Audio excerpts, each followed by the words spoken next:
You want to read them? Okay, I'll start with Proverbs 18. Hopefully you have yours ready, and I am reading I think this is the New International Version, if that's okay. Proverbs 18 reads as such: An unfriendly man pursues selfish ends. He defies all sound judgment. A fool finds no pleasure in understanding, but delights in airing his own opinion. When wickedness comes, so does contempt, and with shame comes disgrace.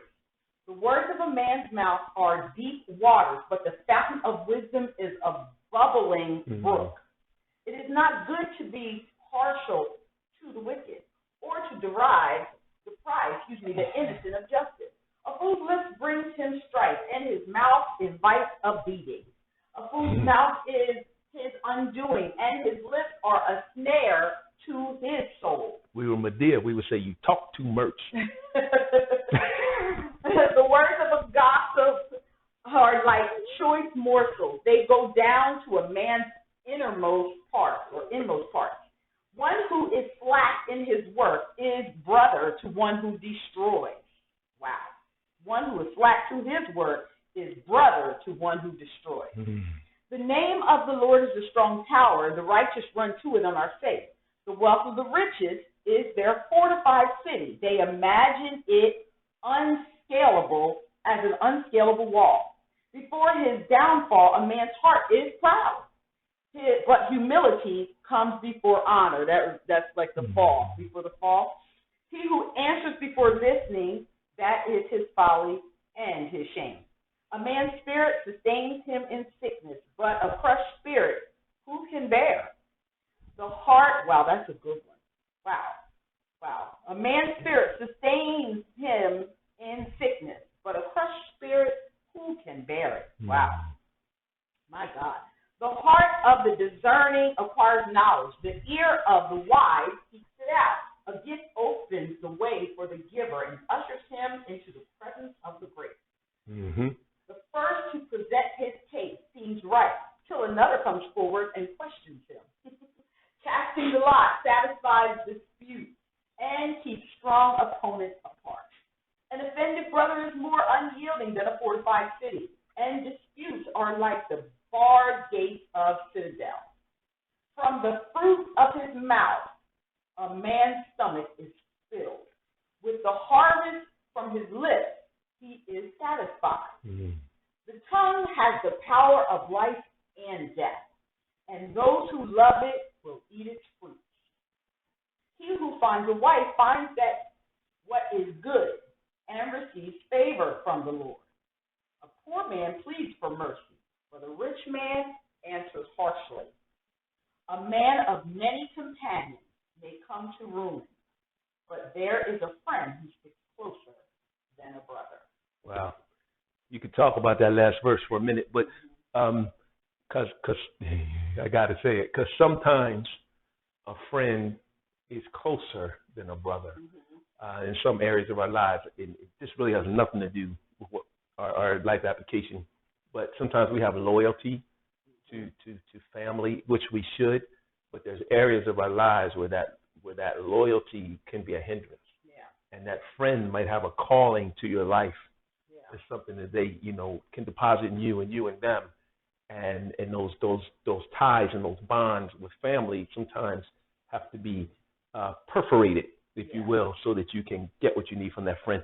But I just want to point out a couple verses in the King James here that we've heard before, probably more familiarly than, would you just read Passion or New International? No, I read International. New International. So verse 9, that's the first one Kim read twice. It says, he who is slothful in his work is a brother to him who is a great destroyer. So lazy folks are first cousins to those folks who are destroying things. Or a brother. Yeah. Be closer.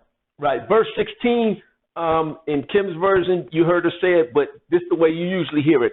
A man's gift makes room for him and brings him before great men. Mine says the gift opens the way for the giver and ushers him into the presence of the great. You got it. So your gift puts you in front of folks, but it's your character that keeps you there, right?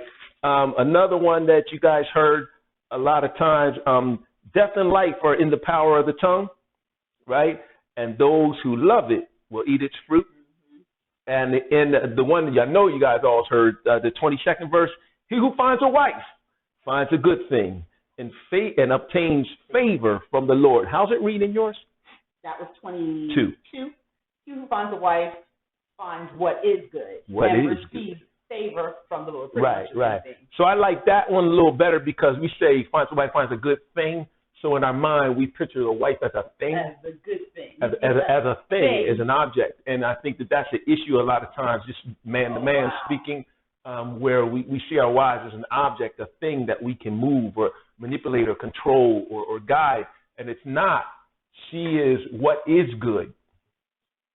You understand? So she's no different than me. As far as position or as far as humanity, and she's just different because she's constructed different, but she is what is good. And see, I read it a little differently the way I see it. He who finds a wife, because you found that wife, and then it says finds a wife finds what is good. I'm saying the fruit of the relationship is good, or the fruit of your choice is good. Not necessarily just the wife, but the decision that you made puts you in a position to have what is good because of the choice you made. And then what happens is favor comes because of your choice. Wow, I like that. Choice. So guess what? That good choice is giving you some good things, and I'm giving you favor because of your choice. Because all people won't be married, won't choose to get married. But the man who finds one, he's going to actually get something good. Right. I like that. I wasn't even thinking that half. I was just thinking of the caution where men could view a woman as a thing, and that's just not what it was. All right. So a man who has friends must first himself be friendly, right? So what you reap is what you sow. Give, and it shall be given back to you. Have you ever had neighbors that you just were not friendly to? You didn't really talk to them, didn't mess with them? Yeah. Yeah. We all have it. I'm not sure what's happening over there. We judge people. Right. But if you show yourself friendly, guess what? You're going to establish some relationships. Right. You're going to see people a little differently than the way you've judged them in the past. So in other words, maybe I'm the problem. Mm-hmm. Maybe I'm not showing myself friendly. Maybe I'm the poser. I'm my poser. So here's our life application for today. So this one is the law of influence, evolution, the evolution of leadership, the evolution of leadership. So it's Proverbs 18:21 is where it's coming from. So I'm just going to kind of read it for you. It says, few muscles in the body wield more power than the little one inside of our mouth. So the Bible says that death and life are in the power of the tongue, and those who love it will eat its fruit. We just read that, Proverbs 18:21. Leaders who understand this law, that power of life and death is in the tongue, they will greatly influence their leadership. Now, their influence. They will greatly increase their influence. Now, remember, we're all leaders in some area of giftedness in our life. So when we understand the power of the tongue, we increase our influence in that area of our lives where we have that giftedness. So our understanding of leadership has evolved over the past 5 to 6 decades. So I'm talking about America, the world itself. So the way we've seen leadership, it's evolved, and I'm going to show you some different evolutions of it. So the way people expect leaders to lead has changed because the way we see leadership has changed. So we see it different, so we expect something different from it, and that makes sense, right? So many have said that our culture has witnessed about 4 different leadership styles since the 1950s. So the first one, back in the 1950s and 60s, it was the military commander. So, leaders came out of the army, or the military, and they expected that unquestioned obedience, from subordinates like, a general or a lieutenant or a captain in the army or military would want, right? Everybody else is civilian. Right. Do what we say. You're right. Less than us. Yes, instant willing obedience to all orders, respect for authority, that kind of stuff. So there's a place for that. So many of our leaders in our country in those 1950s came out of the military. Some of our presidents and vice presidents and people in our cabinets back then. So that's kind of how our country ran.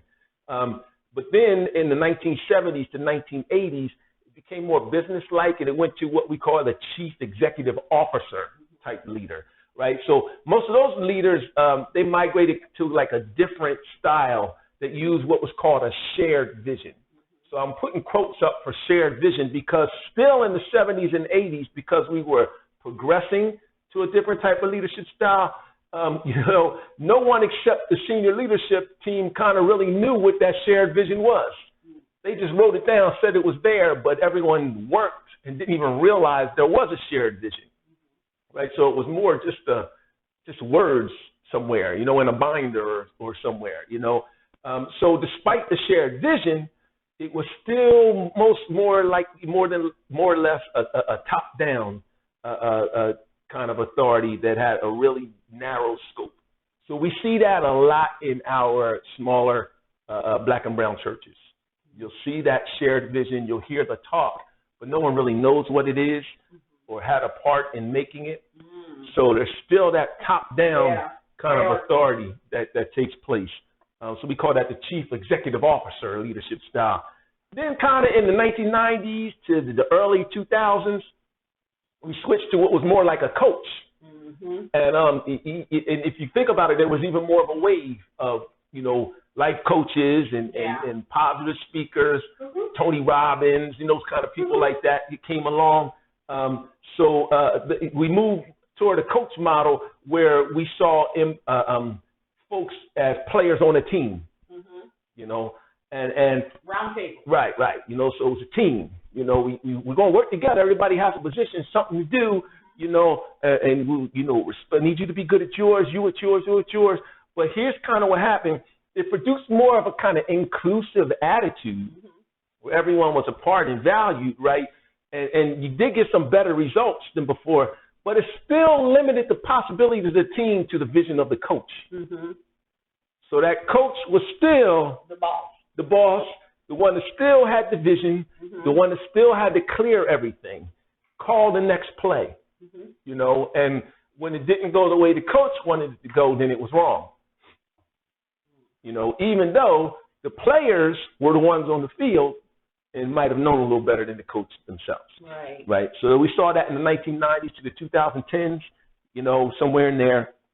Then we evolved into a whole nother level, which we kind of see now. It's more kind of like a poet or a gardener.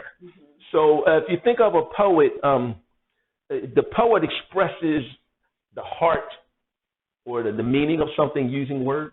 Like the Joel Osteen type. Right. Yeah. Right. So that poet type piece, or the gardener. The gardener sees the ground, makes the rows, lays out where they want things, plants the plants, puts the things there, nurtures them so the plant can do what it's supposed to do in the ground. Yeah. Right. So the poet or the gardener style is more what leadership should look like today, where everyone is valued for what they bring to the table. And the poet kind of expresses the heart of the team and what everyone brings to the team with words, uses the power of life in the tongue to let everyone know this is what you bring. Here is your gift. We respect it. We need it. Put it on the table, and then kind of steps back and lets that happen on the table. Kind of like the gardener does. Yes. It's almost like leaving the plantation mindset to the plan navigation. I don't know. Yeah. Oh, plantation to plan navigation. I like that. We got to play that from someone being in charge and telling you what to do, because we end up forming our ministries and our churches how we knew the plantation operated. And now we're shifting to like we mentioned, the coach and then the gardener. And so now we're in the plan navigation thing where we're planning together. So plantation to plant the nation. Plant the nation. Right. So today leaders see the need to kind of express the heart of the team, right? Like a poet who gives words to the heart of readers. They develop players using encouragement and direction, because that leader still kind of sees a little more of the vision than everyone else. Right? Because you still need. Right. You still need that. Still need that leader. Right. That leader just has to have a mindset that they are only leading because God gave them something. Right. But his responsibility is to make sure that everyone sees their value. Right. It has to be that. Right.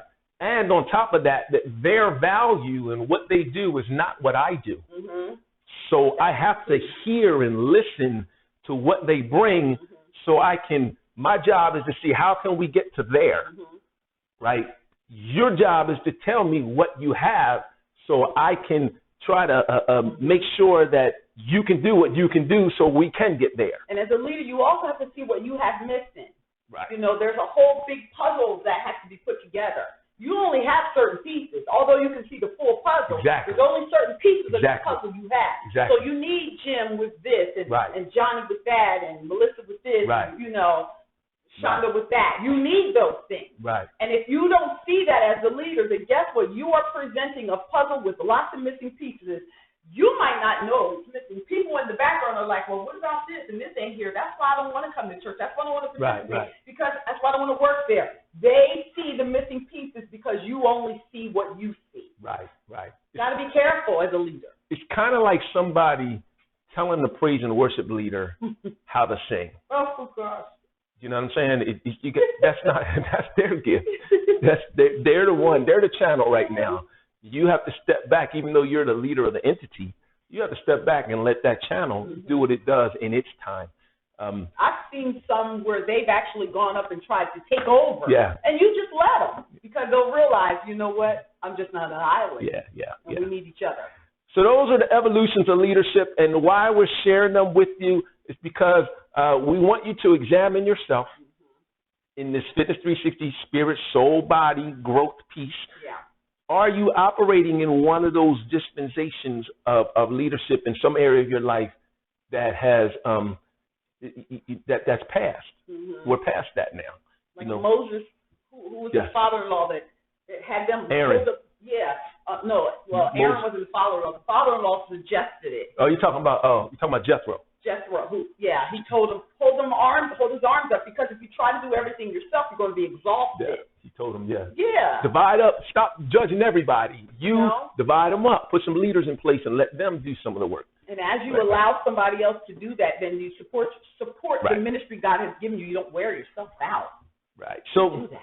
So that's, I'm sorry, did I interrupt? No, it's okay. But I mean, we do that, and we need each other. Yeah. So we're shifting from the military commander, the chief executive officer, then the coach, and now we're pretty much in that poet and the gardener stage. Right. Who knows where God is going to take us? I feel like as we continue on this journey, He's just leading us right back to Him in the way He wanted it originally. Exactly. Where every man can see their value and know that they can hear Him for themselves and be connected to them, which I say COVID-19 pushed us into. So for today, focus on developing those around you by using the encouragement of your words and the direction that you have within you with your words, and recognize that the power of your words brings life or death in a situation or in a person, so use them wisely. Absolutely. Okay, it's time for the workout. About to get into the workout. Y'all ready? Day 18. Let's get it.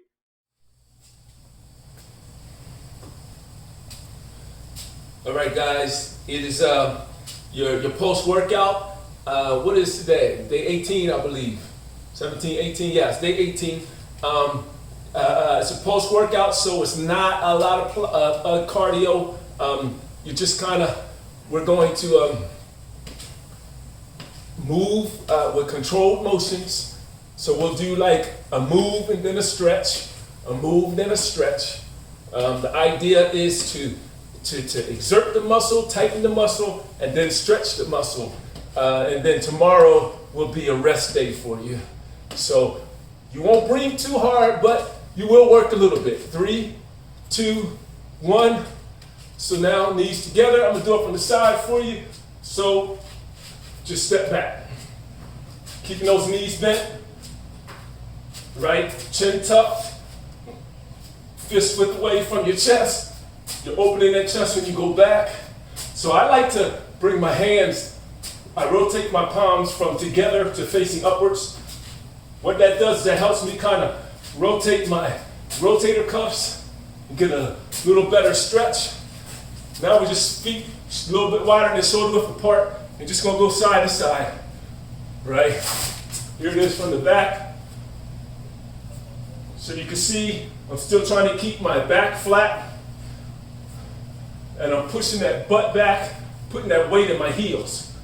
You can see how I can lift my toe because the weight's going in the heels. You can touch the knees, you can put your hands up, but you just want to get those legs loosened up.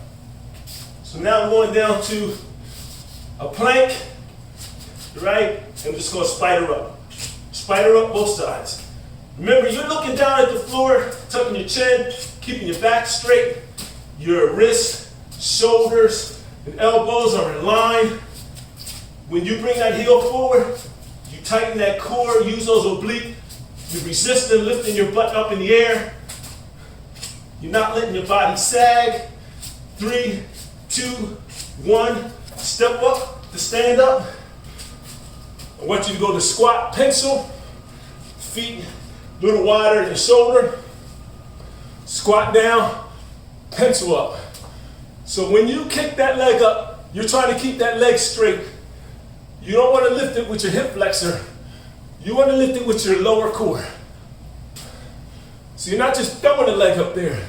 You're lifting it up, pointing that toe, pointing the hip out, heel out far. There you go. Hands straight down. So you're looking like a pencil. Slow and controlled. Sorry about that, I lost my balance a little. Slow and controlled. If you go a little wider, you can go a little lower, have a little more control. If you go too wide, then you lose control. So find your sweet spot. Right foot forward, chest high, bend down, straight back, grab that toe. 4, 3, 2, stay down, switch to the other side. 4, 3, straight back, 2, feet together. I want you to grab your toes, drop your head, relax your body, stretch that lower back, roll it up. Once you take that right leg back into a lunge, your back knee is bent, and I want you to just pulse. So your body's straight up and down. 3 lines, front toe, back toe, medium line. You're just going up and down. Just up and down. Keeping that chin tucked, chest, fist width between the chin and the chest. Go as low as you can go. Keep that body erect. Pulse it out. So my weight in my front foot is in my heel. In my back foot, my toes pushing back. My knee, I'm thinking about touching my knee to the floor. I can't, but that's good where I'm at. 3, 2, 1. Bring the feet together.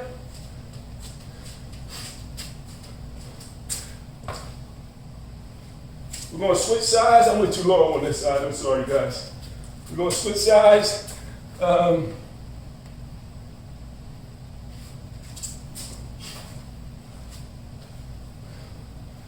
So this side's a little easier for me. Again, keep that body straight. Pulse it down. Pulse it. Good job. Keep the body erect. Head neutral spine. Get that back knee down. That back knee is bent. Tighten that leg a little. 3, 2, 1. Stand it up. Let's go ahead and stretch those quads. So for me, when I cross my hand to my other shoulder, and I focus out forward, helps me keep my balance a little bit, because my balance is horrible. Tighten your core, get it in spot, there you go. Lock it in, focus. 3, 2, 1. Now I'm going to a runner's pose.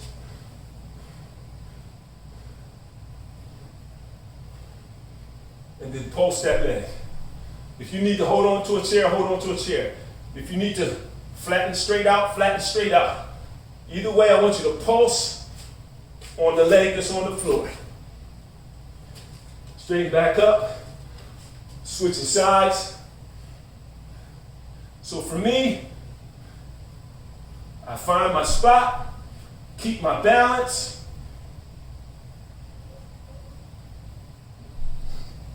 There you go. I have to focus on this because my balance is crazy.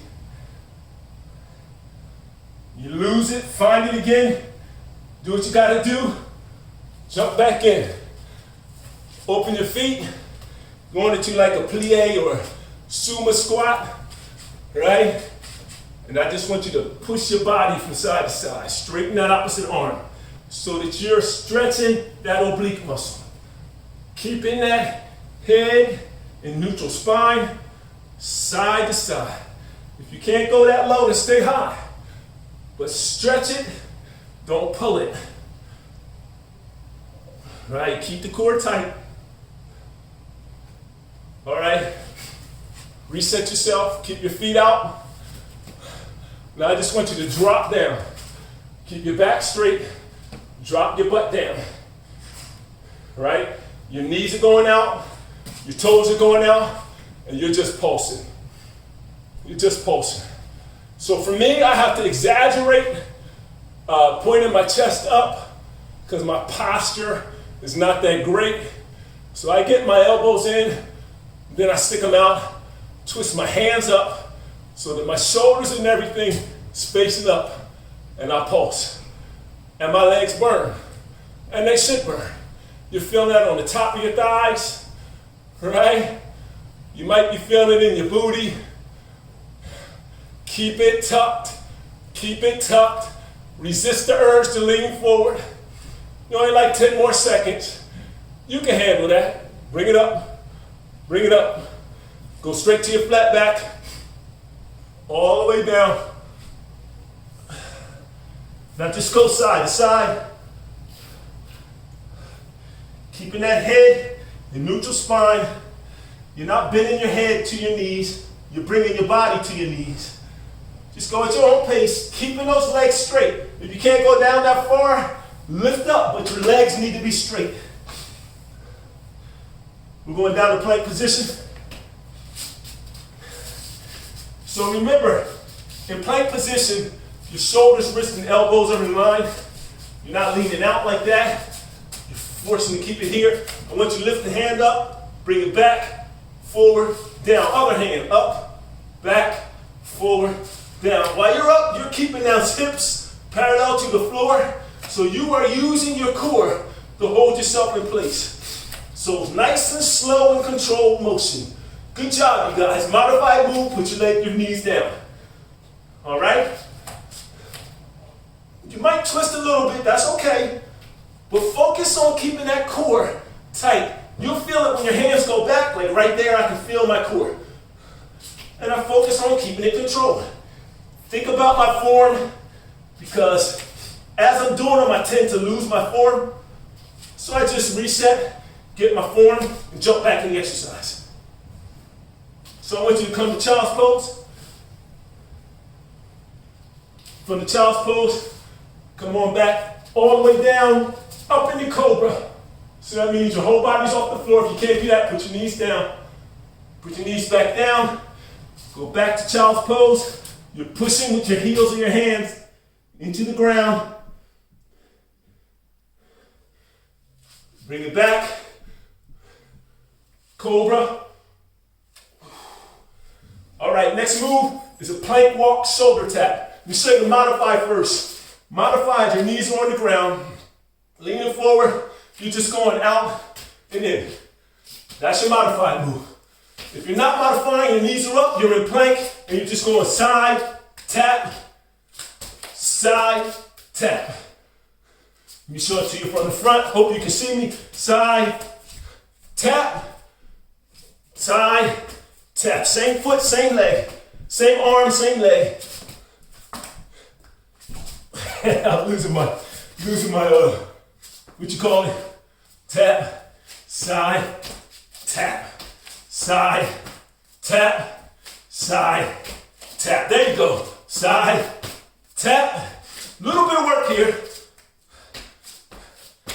Working those triceps. There you go. One more. Come to your knees. So this time I want you to stand all the way up. Your knees together, hands behind your back. Push them down. Stretch that chest. Squeeze your thighs together, your booty together. So your body's straight up and down. Pushing those shoulders back. Stretching that chest. Let it go. Coming up to squat position. So you go in the squat position. You're bringing your hands down. You're walking out. 1, 2, 3, 4. Up. Back. 1, 2, 3, 4. Stand up. Ready? 2, 3, 4. Up. Back. 1, 2, 3, 4. Here's a modified move. Same thing. 1, 2, 3, 4. Lift one leg back. 1, 2, 3, 4. Stand up. So bend it down. So I'm not going fast here. It's about control today. Every time you go down, you feel a stretch. Every time you come up, you go ahead and tighten those muscles. Squeeze it. Last one. Good job. Now I want you to just open those elbows, squeeze them together. Open them up, stretch that chest open. Bring them together. Open them up, bring them together. Drop them down. Come all the way to the floor. We're going back to a plank. Step back. This time, you're just reciprocating knee. So you're focusing on keeping the back flat. You're not lifting your butt way up. You're keeping it level. You're not letting it sink down either. Keeping it up a little so you're engaging that core. And you're just reciprocating those knees. Now you're going to want to start to drift back. Fight to push yourself forward. So you're engaging those shoulders, that core, the triceps. Keep the head in neutral spine. See, I have a tendency to lean my head down. Push it back up. 15 seconds.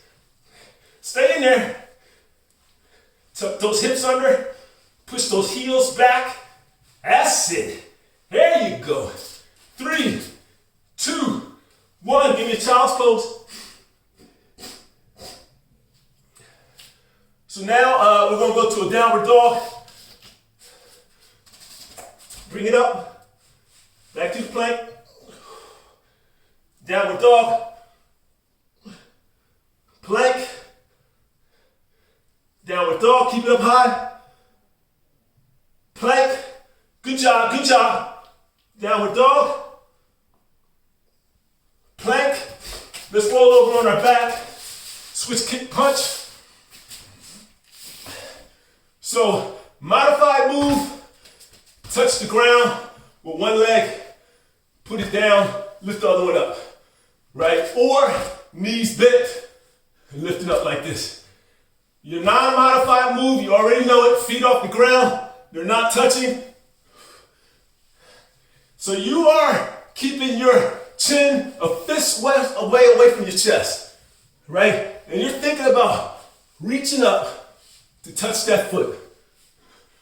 Flexing those feet, trying to keep the legs straight, right? Engaging that core, nice and slow and controlled.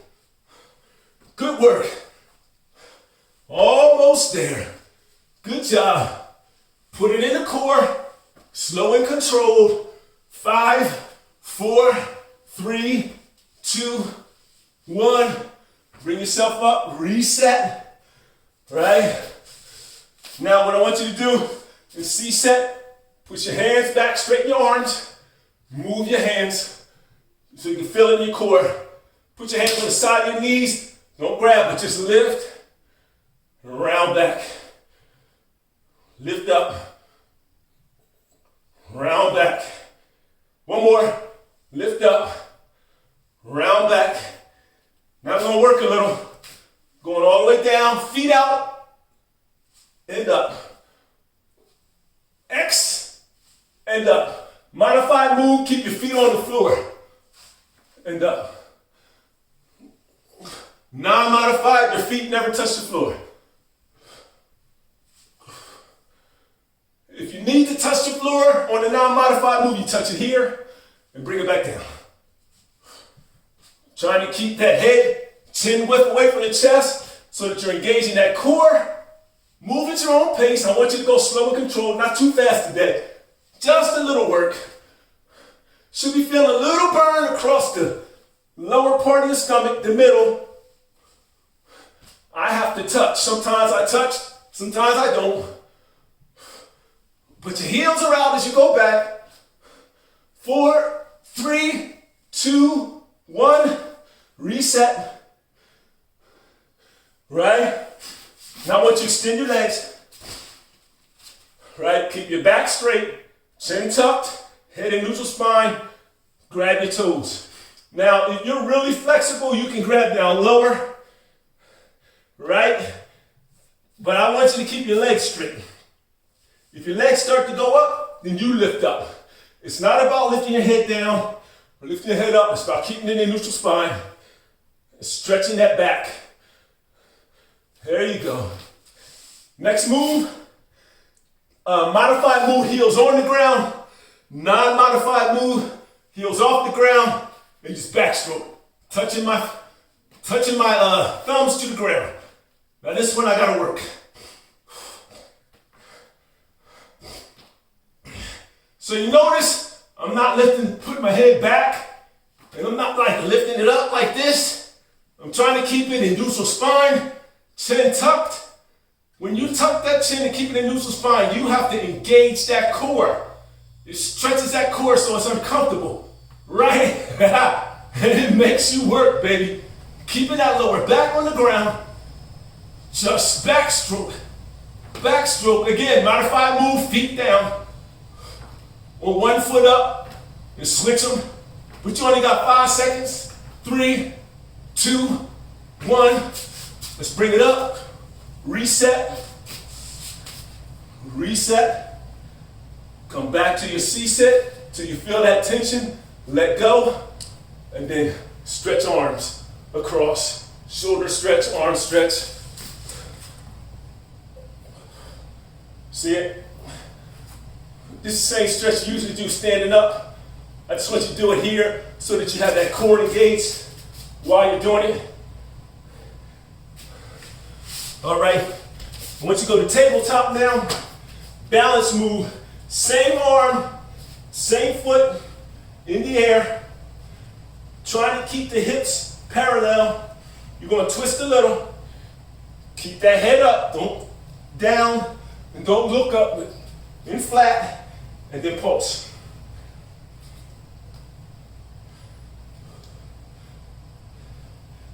There you go. Switch sides. Ooh, this one's tougher. Pulse. Watch your form. I have to fight to keep my head up. My tendency is to let my head sink. Stretch that body out. Stretch it. So when you're doing the pulse, I'm thinking stretch and lift, stretch and lift. 3, 2, 1. Come to child's pose. Reset the back. Hold it there. Pushing those hands. There you go. Breathe. Breathe. Look down to the floor. Stretching through the back. Good work, good work. Hold it there. 3, 2, 1. Bring your hands back to your knees. Lift yourself up. And roll up. Breathe in, breathe out. Breathe in, breathe out. Breathe in, breathe out. You just completed day 18 pulse workout. Good job. Enjoy the rest of your day. And we have an off day, a rest day tomorrow. Let your body relax. Make sure you rest, eat. And we will see you Monday for day, 20, 19, 20? One of those days. I lost count. what will remind you on that day. Make it a great day or not, you guys. The choice is always yours.